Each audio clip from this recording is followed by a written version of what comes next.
नमस्कार दोस्तों, कैसे हैं आप लोग। मैं उम्मीद करता हूं आप लोग बहुत अच्छे होंगे और आपकी तैयारी बहुत अच्छे से चल रही होगी।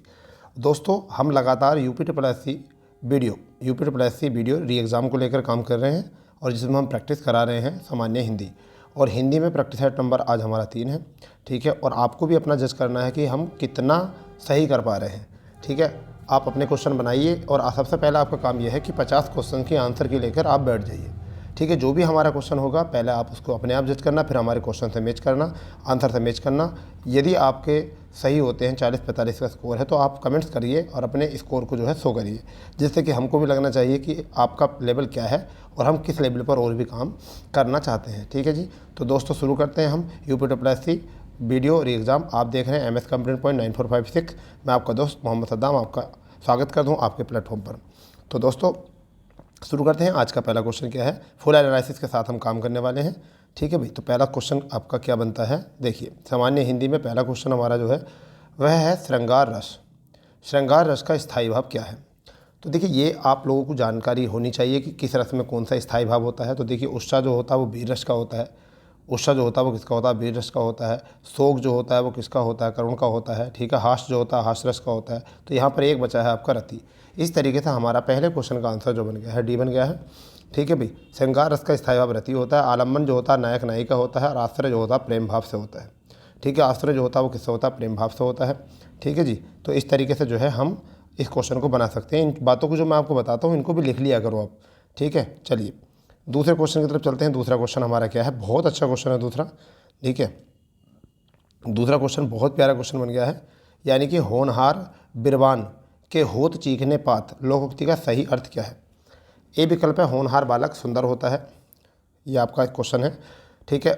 पहला ऑप्शन है होनहार बालक सुंदर होता है, सुंदर बालक होनहार होता है। तीसरा है होनहार बालक को बचपन से ही दिखाई देने लगते हैं, ठीक है। और होनहार बालक सुंदर नहीं होते। तो इसमें आपको लगाना है कि कौन सा आपका सही होगा, और शायद आपको जो है यहाँ से आंसर मिल गया होगा। और इसमें कोई घबराने वाली बात है नहीं। क्या है इसमें आंसर, होनहार बालक के गुण बचपन से ही दिखाई देने लगते हैं। इस तरीके से हमारा दूसरा क्वेश्चन हो चुका है, ये करेक्ट है, ठीक है भाई। तीसरे क्वेश्चन की तरफ आते हैं। क्या है, अंग अंग फूले न समाना मुहावरे का सही अर्थ क्या है। गुस्सा होना, दुखी होना, बहुत आनंदित होना, बीमार होना। तो आप इसका आंसर लगाइए अच्छे से। देखिए, अंग अंग फूले ना समाना मुहावरे का सही अर्थ क्या होता है। तो इसमें हमारा करेक्ट आंसर हो जाएगा बहुत आनंदित होना। अब मैं आपको बताता हूँ गुस्सा होना कब होता है। अगर आपसे कहीं आ जाए गुस्सा होना, ठीक है, अगर आपका यहाँ क्वेश्चन आ जाए गुस्सा होना, देखिए अब मैं इसमें आपको कुछ दिखाता हूँ, कुछ और बताता हूँ कि गुस्सा होने का मतलब होता है क्रोधित होना, ठीक है। तो इसका होता है आंखें दिखाना। जब हम किसी को आंखें दिखाएंगे तो क्या हो जाएगा, गुस्सा होना। इसको भी लिखिए, यानी कि आंखें दिखाने का मतलब हो सकता है क्रोध या गुस्सा प्रकट करना, ठीक है जी।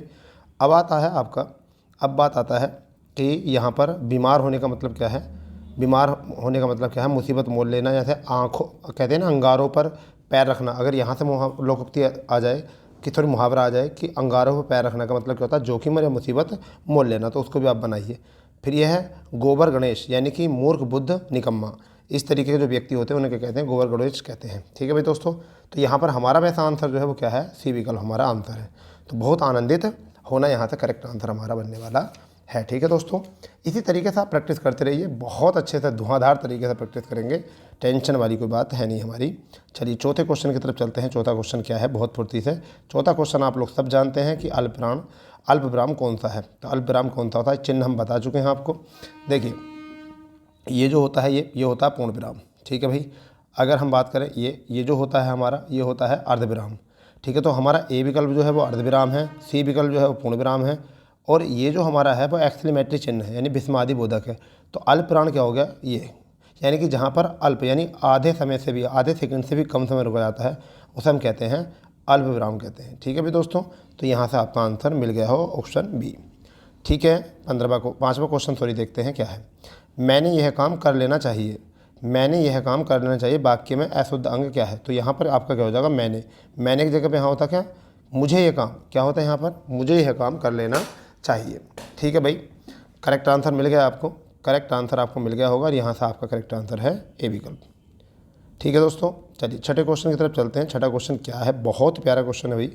निम्न में से कौन सा वाक्य सरल वाक्य नहीं है, कौन सा सरल वाक्य नहीं है, ठीक है भाई, कौन सा सरल वाक्य नहीं है। तो देखिए पहले इनको देखें, लड़का दौड़ता है, बंदर पेड़ पर चढ़ रहा था, तो ये चढ़ रहे थे, बंदर पेड़ पर चढ़ रहे थे, ठीक है। मैंने लड़के को बुलाया। फिर है इस मेले का उद्देश्य, इस मेले का उद्देश्य है कि व्यापार में वृद्धि करना। इस मेले का उद्देश्य है कि व्यापार में वृद्धि करना। तो हमारा क्या आ जाएगा कि जब भी काकी के आते हैं तो वही हमारा क्या होता है, मिश्र वाक्य होता है। ये क्या है, मिश्र वाक्य। तो देखिए मैं आपको बता देता हूँ सरल वाक्य की पहचान क्या होती है। सरल वाक्य की आप जो पहली बार देख रहे हैं वो चैनल को सब्सक्राइब करें और इसी के साथ साथ बेल आइकन दबा लें, जिससे कि आपको आने वाला नोटिफिकेशन मिल जाए और आप कॉपी पेन लेके देखें। और मैं आपको बताता हूँ जिन वाक्यों में केवल एक ही विशेषण और एक ही उद्देश्य, एक विषय होता है तो हम सरल वाक्य कहते हैं। क्या होता है, सरल वाक्य।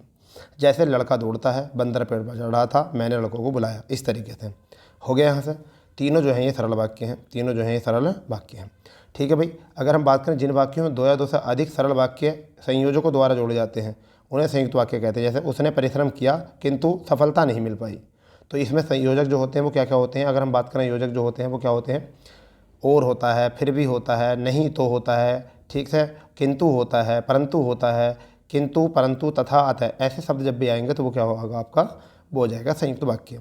तीसरा क्वेश्चन की अगर तीसरे प्रकार की बात करें तो मिश्र वाक्य में क्या होता है, एक प्रधान उपवाक्य होता है और एक आश्रित। तो यहाँ पर ये जो है ये है प्रधान उपवाक्य कि इस मेले का उद्देश्य है कि व्यापार में वृद्धि करना। तो ये आपका हो गया आश्रित उपवाक्य हो चुका है, ठीक है भी दोस्तों। जैसा एक और लिख सकते हो यहाँ पर, मैं जानता हूँ कि तुम्हारे पास किताब नहीं है, मैं जानता हूँ कि तुम्हारे पास किताब नहीं है, ऐसा भी बना सकते हो यहाँ से। तो मैं ना आपको यहाँ फुल एनालिसिस करा रहा हूँ, जो भी आपको, जिससे कि क्लास ज़्यादा लंबी ना बने और आपको भी सही तरीके से पता चल जाए यहाँ पर, ठीक है। सातवां क्वेश्चन आपके सामने है, बताइए निम्न में वर्तमान काल का उदाहरण है। तो पहला विकल्प जो है हमारा है उसने पढ़ा था, ठीक है। दूसरा है वह पुस्तक पढ़ेगा, तीसरा है वह जाता है और चौथा है वह खेल रहा था।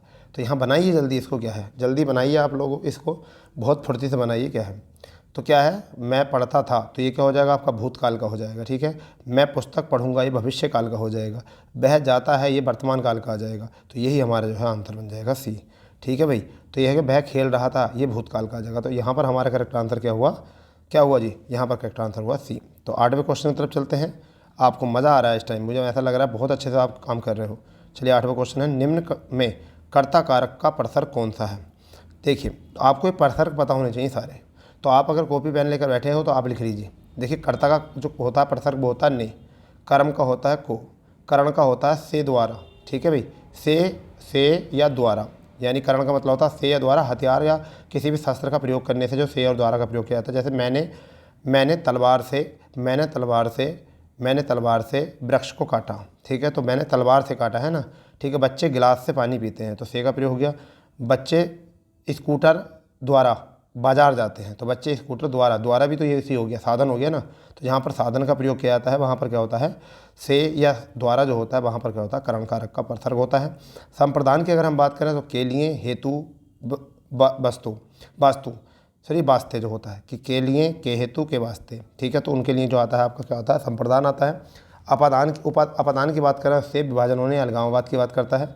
संबंध में करें तो का की के, क्या होता है संबंध में बेटा, का की के, ठीक है। काकी के, नानी ने, नारी रे, ठीक है। अधिकरण में होता है मे पे पर। संबोधन में होता है हे, हो, अरे, ए, अरे, ओह। तो इस तरीके से क्या होते हैं संबोधन।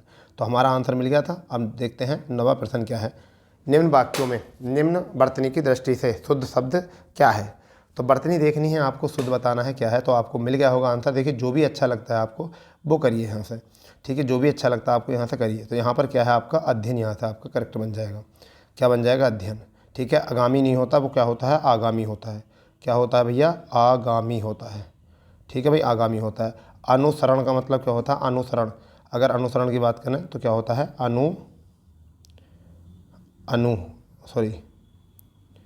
क्या होता है, अनुसरण,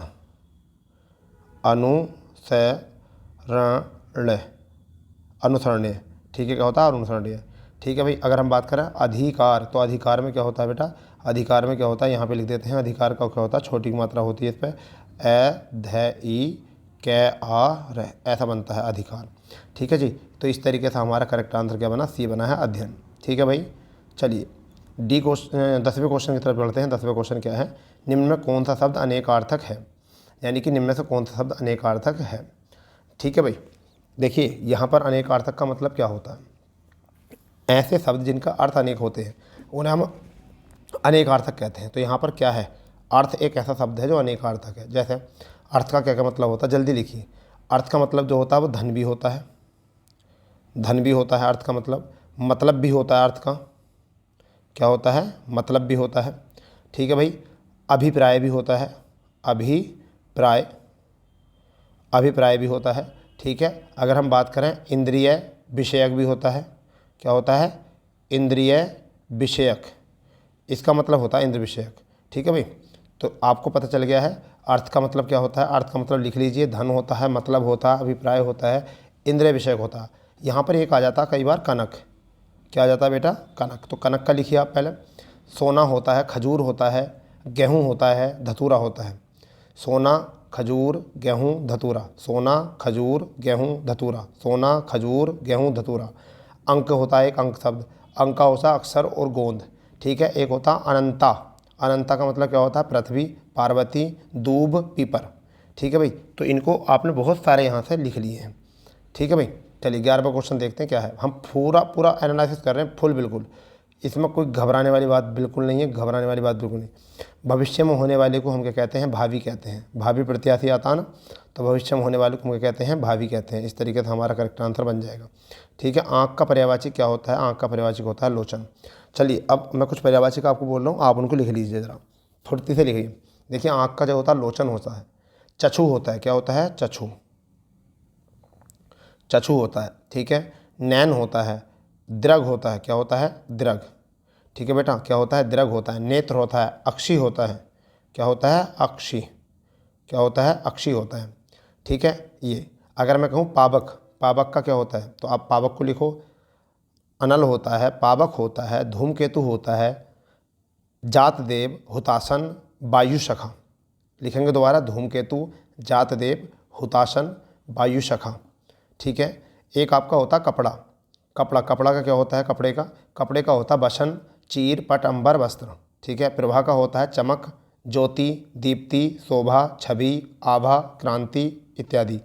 चमक, ज्योति, दीप्ति, शोभा, छवि, आभा, क्रांति ये होते हैं इसके।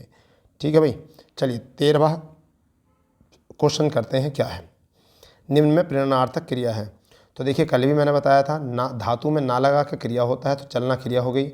ठीक है, पढ़ना क्रिया हो गई है, बदलना क्रिया हो गई। तो जगाना, जब आना लगता है, जब आना लगता है तो प्रथम प्रेरणार्थक होती है, और जब बाना लगता है तो द्वितीय प्रेरणार्थक बन जाती है। तो आना बाना ये याद रखना है। तो यहाँ पर आपका आंसर क्या बन गया, बी विकल्प आपका आंसर बन गया। ठीक है, निम्न में सर्वनाम शब्द है, तो कुछ एक सर्वनाम शब्द होता है। ठीक है, कुछ क्या होता है, सर्वनाम शब्द होता है। तो सर्वनाम क्या होते हैं, मैं, तुम, हम, बे, अब ये होते हैं। अब सर्वनाम की अगर हम बात करें, सर्वनाम 6 प्रकार के होते हैं। कितने भेद होते हैं सर्वनाम के भैया, 6 होते हैं। ठीक है भाई, कितने होते हैं, 6। एक तो होता है पुरुषवाचक सर्वनाम, पुरुषवाचक सर्वनाम, इसको लिखो आप। पुरुषवाचक में क्या होता है, उत्तम पुरुष में मैं, हम, मैंने, हमने, मुझे, इसको, इस तरीके से। फिर होता है मध्यम पुरुष में तू, तुम। ठीक है, अन्य पुरुष में होता है वह, वे, उन, उन्हें। ठीक है भाई दोस्तों, तो एक हमारा हो चुका है। दूसरा जो होता है वो हमारा होता है निश्चयवाचक सर्वनाम। तो यह, वह, ये होते हैं निश्चयवाचक। फिर होते हैं अनिश्चयवाचक, कुछ, कोई, कुछ, कोई। तो तीसरा होता है अनिश्चयवाचक। चौथे की अगर हम बात करें बेटा, तो चौथा होता है संबंधवाचक, जो, सो। पांचवा जो होता है वो पांचवा होता है सर्व प्रश्नवाचक, कौन, क्या। ठीक है, छठा जो होता है वो होता है निजवाचक सर्वनाम, आप, स्वतः, स्वयं। तो इस तरीके से हमने जो है ये आपको तैयार करा दिए हैं सर्वनाम भी। देखो एक क्वेश्चन से हम कितनी बातें आपको बता रहे हैं। ठीक है, कितना एनालिसिस आपको करा रहे हैं बेटा। ठीक है, चलिए 15वें क्वेश्चन की तरफ बढ़ते हैं। निम्न में से कौन सा शब्द तद्भव है।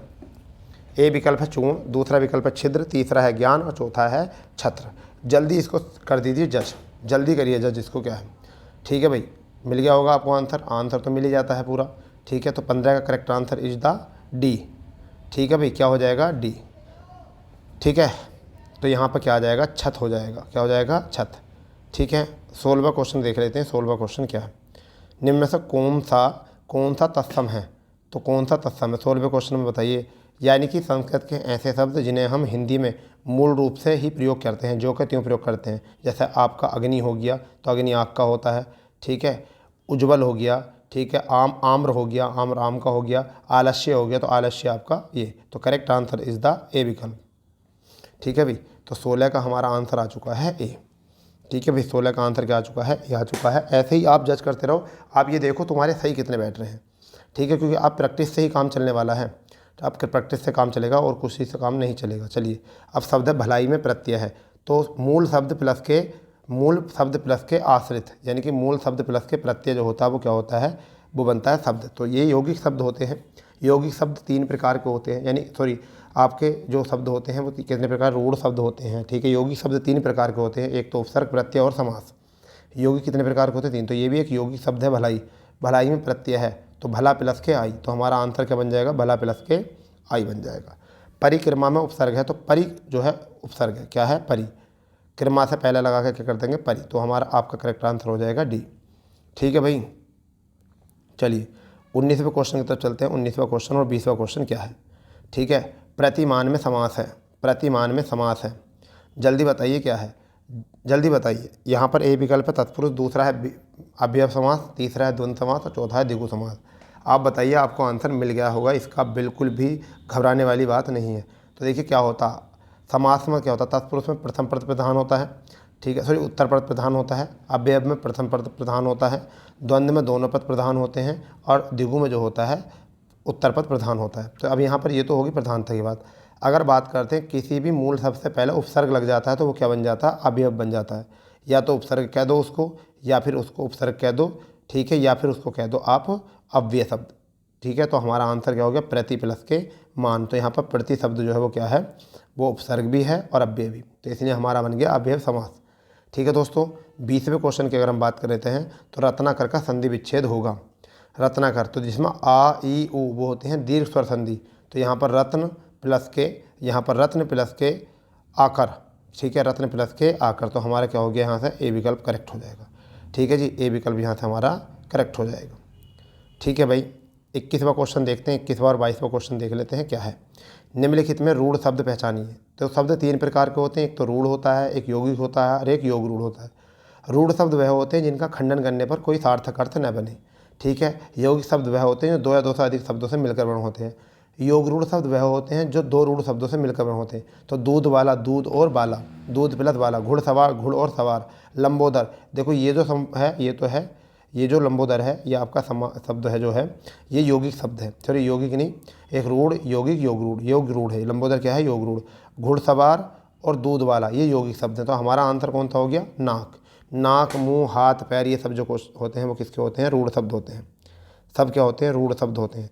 ठीक है, तो रूढ़ शब्द क्या होते हैं, कान, पैर, पुस्तक, हाथ, आम, सब क्या होते हैं, रूढ़ शब्द होते हैं। यौगिक शब्द विद्यालय, विद्यार्थी, ठीक है, फल वाला, गाड़ी वाला, सब हो जाएंगे। ठीक है, और अगर यौगिक शब्द की बात, सॉरी योग रूढ़ की बात करें तो दिगंबर, त्रिभुज, नीरज, लंबोदर, ऐसे सब शब्द जो होते हैं वह क्या होते हैं, रूढ़ शब्द, सॉरी योग रूढ़ होते हैं। चलिए 22वां क्वेश्चन क्या है, निम्न में अंतस्थ व्यंजन कौन सा है। तो ये लय होते हैं, तो इसमें यह आपका बन गया आंसर, ये बच्चे को पता होगा। ठीक है भाई, तो यहाँ से 23वें क्वेश्चन की तरफ चलते हैं। 23वां क्वेश्चन क्या है, निम्न में दीर्घ स्वर कौन सा है। तो दीर्घ स्वर देखिए कौन सा है, जल्दी बताइए, दीर्घ स्वर कौन सा है 23वें में दीर्घ स्वर कौन सा होता है। ठीक है, पहले मैं आपको बता दूं, देखो लय होते हैं अंतस्थ व्यंजन, लय क्या होते हैं, अंतस्थ व्यंजन होते हैं। संयुक्त व्यंजन क्या होते हैं, कै, त्रय, ज्ञ, श्रय। उस व्यंजन होते हैं स है। कंठ व्यंजन जो होते हैं, कंठ व्यंजन बेटा वो होते हैं कै, ख, गै, घ, गण। मूल तालु जो होते हैं वो होते हैं च, छ, ज, झ, झ। मूर्धन्य होते हैं ट, ठ, ड, ढ। पंचम अक्षर होते हैं ण, न, न, मैं, ये होते हैं। तो अब यहाँ पर बताना दीर्घ स्वर कौन सा है। तो दीर्घ स्वर क्या हो गया, ओ हो गया। दीर्घ स्वर क्या हो गया, ओ हो गया। ठीक है, या ए हो गया, या फिर ए हो गया, या ये आ हो गया। तो दीर्घ स्वर क्या होते हैं, 2 प्रकार के होते हैं। एक तो होते हैं ह्रस्व स्वर होते हैं ए, ई, उ, ऋ। ठीक है, ह्रस्व स्वर के होते हैं ए, ई, उ, ऋ। दीर्घ स्वर के होते हैं आ, ई, उ। और संयुक्त दीर्घ जो होते हैं वो क्या होते हैं ए, ओ। तो हमारा करेक्ट आंसर क्या हो जाएगा, ए हमारा करेक्ट आंसर हो जाएगा, क्योंकि ये ए और ऐसे मिलकर बने होते हैं, सहजातीय होते हैं, तो इन्हें हम क्या कहते हैं, दीर्घ। जबकि ये क्या होता है ए, तो ए और ई से मिलकर बने होते हैं, इसलिए ये क्या होता है, विजातीय दीर्घ होता है, ये भी विजातीय दीर्घ होता है। ठीक है, 24वें क्वेश्चन की तरफ चलें। 24वें क्वेश्चन की तरफ चलते हैं। 24वें क्वेश्चन क्या है, 24 और 25 दोनों एक साथ हैं, पहले इनको पढ़ लीजिए क्या है। वाक्य के शुद्ध भाव का चयन करें। इस प्रकार के प्रश्नों में एक वाक्य को खंडों में बांटकर उन्हें 4 भागों में विभाजित कर दी जाती है। फिर आगे है आपका परीक्षार्थियों को वाक्यों को पढ़कर उस खंड का चयन करना है जो व्याकरण तथा अथवा शब्द ज्ञान के नियमों के त्रुटिपूर्ण हो। यदि सभी, देखिए यदि सभी खंड त्रुटि रहित हों तो कोई त्रुटि नहीं होगी।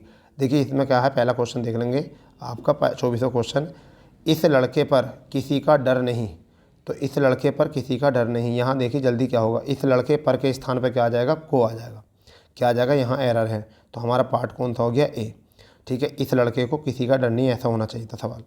25वें क्वेश्चन में देखें, पिताजी मुझको नई कमीज और माँ के लिए एक सुंदर साड़ी लाए, तो इसमें बताइए कौन सा है, जल्दी बताइए इसमें भी क्या है। ठीक है, जल्दी बताइए। पिताजी मुझको नई कमीज और माँ के लिए एक सुंदर साड़ी लाए, ठीक है, तो इसमें बताइए क्या है। तो यहाँ पर शब्द क्या बनेगा, आंसर आ गया होगा पिताजी मेरे लिए, तो मुझको की जगह क्या आगा, मेरे लिए, पिताजी क्या आगा, मेरे लिए। यहाँ तो यहाँ एरर है, तो ए पार्ट इसमें भी गलत है, तो आपका दोनों में विकल्प हो गया ए। ठीक है, अब जरा हम ये देख लेते हैं कि हमारा जो है कितना टाइम हमको हो गया। देखिए आज 20-21 मिनट लगभग हमारे जो है 25 क्वेश्चन को हो गए हैं, हमने फुल एनालिसिस किया है तब। ठीक है, थोड़ा सा स्पीड बढ़ा दें, थोड़ा सा स्पीड बढ़ा दें, क्योंकि वीडियो बहुत लंबा हो जाता है, आप भी बोर हो जाते हो पढ़ने में। ठीक है भाई, चलिए तो आगे देखते हैं, आगे हमारा क्वेश्चन क्या है। आगे हमारा क्वेश्चन क्या है, 26वें क्वेश्चन की तरफ चलते हैं। क्या है, 26वां 27वां क्वेश्चन की तरफ चलते हैं। क्या है भाई दोस्तों, देखिए हिंदी किस भाषा का शब्द है, हिंदी किस भाषा का शब्द है, तो ये फारसी भाषा का शब्द है। किस भाषा का, फारसी भाषा का। 27वां क्वेश्चन है, निम्न में से उष्ण व्यंजन है, निम्न में से उस व्यंजन, तो येरा लवे तो हो गए अंतस व्यंजन, च छ ज झ हो गए कंठीय व्यंजन हो गए। ठीक है, सॉरी तालव्य व्यंजन हो गए, च छ ज झ, और आपका स है जो उष्ण हो गए। ठीक है, और इसमें ये व और से दोनों मिक्स हैं, तो हमारा आंसर क्या हो गया, बी विकल्प। हमारा आंसर क्या हो गया बेटा, बी विकल्प हो गया यहाँ से। ठीक है, आप बताइए कोई नुकसान कोई परेशानी तो नहीं हो रही आपको इस तरीके से। 28वें क्वेश्चन की तरफ चलते हैं। 28वां और 29वां क्वेश्चन देखते हैं क्या है। निम्न में से कौन सा महाप्राण है, तो महाप्राण जो होते हैं वो होते हैं, महाप्राण जो अल्पप्राण होता है 135, ये अल्पप्राण होते हैं, पहला तीसरा पाँचवा वर्ण। महाप्राण जो होता है वो 24, तो ये तो था दूसरा चौथा वर्ण। तो देखिए क्या पहला वर्ण है, नहीं होगा। ठीक है, गै तीसरा वर्ण है, नहीं होगा। बै पै फै बै तीसरा वर्ण है, नहीं होगा। तो आपका क्या बचा, ख ख ख ख। ठीक, तो हमारा क्या आ गया, ये अल्पप्राण हो गया। उज्ज्वल में उत प्लस के ज्वल, उत प्लस के ज्वल में संधि बतानी है क्या है, तो व्यंजन संधि इसमें होती है। क्या है, व्यंजन संधि, उत प्लस के ज्वल। ठीक है, तो तय का जय बन जाता है, तो हमारा क्या हो जाएगा, व्यंजन संधि इज द करेक्ट आंसर। ठीक है, 30वें क्वेश्चन की तरफ चलते हैं। और 31वां क्वेश्चन क्या है, दही शब्द का लिंग बताइए। तो दही क्या होता है, पुल्लिंग शब्द होता है बेटा, दही क्या होता है, पुल्लिंग होता है, दही पुल्लिंग। ठीक है, दही क्या होता है, पुल्लिंग शब्द होता है, इसको याद रखना, दही पुल्लिंग होता है। दही जम गई नहीं होता है, दही जम गया होता है। दही खाली नहीं होती, दही खा लिया होता है, ये कर लेना। अब यहाँ पे 31वां है, चिड़िया और नाहन का तत्सम क्या है, तो चिड़िया का जो तत्सम होता है वो होता है चिटियाँ, क्या होता है, चिटियाँ, और नाहन का जो होता है वो होता है स्नान। ठीक है, तो ये दोनों आंसर आपको मिल गए हैं। 32वें क्वेश्चन का जवाब देना है आप लोगों को फुर्ती से। तो देखिए 32 और 33वां क्वेश्चन है, पहले निर्देश पढ़ते हैं। दिए गए वाक्यों के रिक्त स्थानों की उचित शब्दों द्वारा पूर्ति के लिए 4 विकल्प दिए हैं, उपयुक्त चुनिए। तो ये देख लीजिए 32 और 33 क्या है। अहंकार को डैश डैश करने ही सच्ची विनम्रता है, तो क्या है, विस्थापन, सुधार, परित्याग, उत्थान। तो बताइए अहंकार को क्या करोगे आप, परित्याग करोगे, अहंकार को क्या करोगे, परित्याग। ठीक है, फिर 33वां क्वेश्चन है, निरपराध को दंड देना है समुचित, अनुचित, अनुसूचित, मर्यादा। तो क्या होगा, अनुचित। ठीक है भाई, अनुचित है, निरपराध को दंड देना अनुचित है। तो ये दोनों क्वेश्चन आपके हो गए हैं। बिल्कुल ऐसे ही हिसाब लगाते रहिए आप, इसमें आंसर करते रहिए। अभी 40 दिन 42 दिन है, 42 दिन में आपको बिल्कुल ऐसा बना देंगे चीता। ठीक है भाई, चीता बना देंगे, बिल्कुल टेंशन ना लो। ठीक है भाई, फिर निर्देश देते हैं, दिए गए वाक्यों में से कुछ में त्रुटियां हैं और कुछ ठीक है। वाक्य के जिस भाग में त्रुटि हो उसका विकल्प चयन कीजिए। चलो वो कर लेंगे चयन। अब हम देखते हैं 34वां क्वेश्चन क्या है।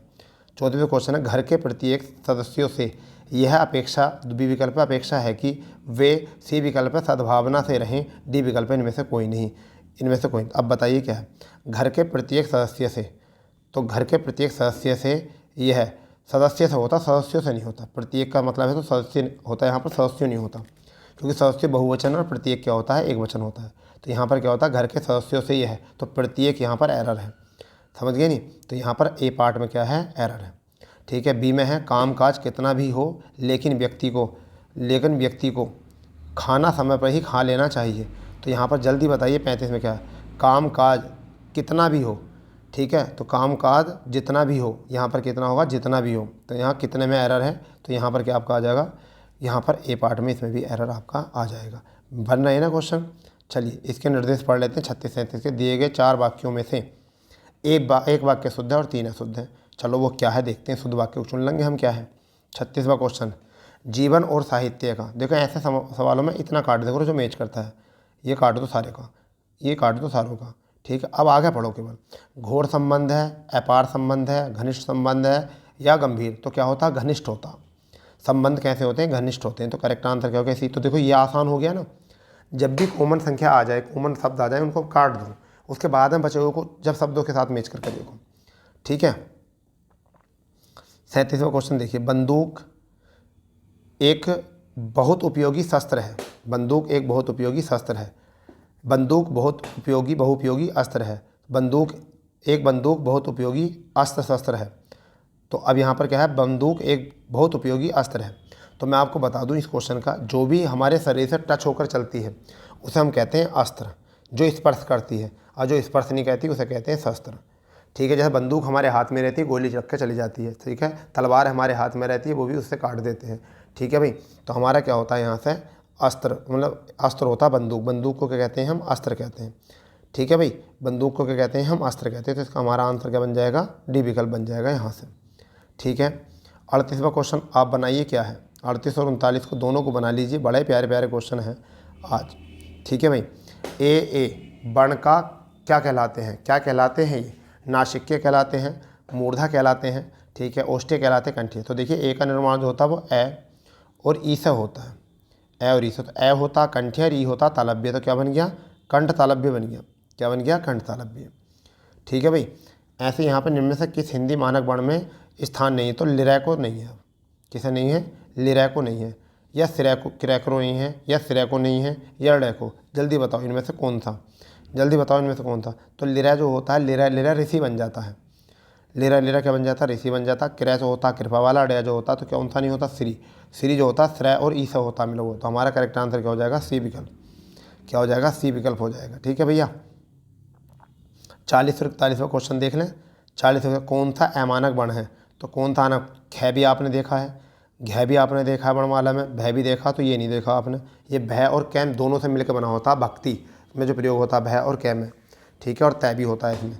तो क्या बनता है ये छः। अगर मैं छः की बात करूँ तो किससे होता है, कै और सै से। तो देखिए एक तिर होता है आपका, तिर ये किससे बनता है, तय और रै से। ठीक है। एक होता है ज्ञ, एक होता है ज्ञ, तो किससे बनता है ये बनता है जय और जय प्लस ये से, जय प्लस ये से। ठीक है। एक होता है श्रय, श्रय, और ये किससे बनता है, सै प्लस रै से। तो ये भी हमें पता होना चाहिए क्या होते हैं, संयुक्त व्यंजन होते हैं। क्या होते हैं भैया, संयुक्त व्यंजन। ठीक है। बताइए कोई दिक्कत, शिकवा, शिकायत, परेशानी नहीं होनी चाहिए, बताइए भाई। ठीक है ना, कोई दिक्कत नहीं है। चलो 42वें क्वेश्चन की तरफ चलते हैं बेटा। 42वां क्वेश्चन क्या है, 42वां 43वां दोनों देख लेते हैं क्या है। देखिए 42वां क्वेश्चन है, हिंदी की स्पर्श, घोष, महाप्राण, दंत, व्यंजन ध्वनि कौन सी है। तो देखिए घोष जो होता है पहला दूसरा होता है, महाप्राण जो होता है दूसरा चौथा होता है। ठीक है। तो दूसरा तो होना चाहिए। तो पै फै बै भै, पै फै बै भै, तो ये तो नहीं होना चाहिए। ठीक है। तो ये तो हो गया भै गलत। फिर तैथ है, तो तैथ है ये आ गया आपका सी अभी तक। तैथ है दै तीसरा है, ये भी नहीं होना चाहिए। है जो होता महाप्राण होता मगर अघोष मतलब घोष नहीं होता, तो ये भी गलत हो गया। दंत्य नहीं होता, कंठिया होता है। तो यहाँ पर थ दंत्य भी होता है, स्पर्श भी होता है, महाप्राण भी होता है और व्यंजन भी होता है। तो हमारा करेक्ट आंसर क्या हो गया, सी विकल्प हमारा जो है इज़ द करेक्ट आंसर। ऐसे ही नीचे दे रखा है, फिर 43वां क्वेश्चन भी वही दे रखा है यार, क्यों परेशान कर रहे हो। यहाँ पर देखो इसमें आपका क्या करा, ओष्ठ्य बोल दिया बस, केवल क्या चेंज कर दिया, ओष्ठ्य, यानी कि स्पर्श भी हो, घोष भी हो, महाप्राण भी हो और ओष्ठ्य। तो आपका क्या है, थ नहीं होगा क्योंकि दंतीय है, दै नहीं होगा क्योंकि दंतीय है काकल्य है, तो क्या हुआ, भय हो गया, पै फै भय, ए विकल्प। बताओ ये कोई क्वेश्चन है, ये कोई क्वेश्चन कोई भी बना लेगा इनको, तो कोई बना लेगा, तुम तो नहीं बना सकते इतने। बताइए बताइए, इतने ना बनाओगे तुम तो फिर पढ़ा हुआ बेकार हो जाएगा भाई, पढ़ा हुआ बेकार हो जाएगा ना। चलिए 44वें क्वेश्चन की तरफ चलते हैं बेटा। क्या है, निम्नलिखित प्रत्येक प्रश्न में 4 विकल्प दिए गए, त्रुटि वाले विकल्प को चयन कीजिए। ठीक है। दलित विमर्श से ज़्यादा रचनाकारों की मान्यता है कि मान्यता है कि दलित साहित्य उसे ही माना जाता है जाएगा जिसका लेकिन दलित कुल में जन्म होने वाले व्यक्ति। तो देखिए आप बताइए, है के बाद में की ये वाला आता है, छोटी की आती है, छोटी क्या आता है, यानी छोटी ई आती है। तो हमारे पार्ट में कौन से में एरर आ गया, बी में एरर आ गया। बताओ कितना हल्का है, मान्य है कि, तो ये वाला की नहीं आएगा, छोटी ई वाला आएगा, की वाला। ठीक है, चलिए 44वें क्वेश्चन में क्या है, दलित आंदोलन भटकाव का शिकार तो ही, तो यहाँ पर क्या होगा, यहाँ एरर हो गई, यहाँ एरर होगी भैया, शिकार तो है ही, यहाँ है लोप है, क्या लोप है, यहाँ पर है लोप है। तो यहाँ पर क्या हो जाएगा, दलित आंदोलन भटकाव का शिकार तो है ही वह अमीरी गरीबी की खाई को और अधिक बढ़ाने में व अनजाने में ही मदद पहुँचाता है। तो इसमें हमारा कौन से पार्ट में एरर हो जाएगा, बी पार्ट में एरर हो जाएगा यहाँ से।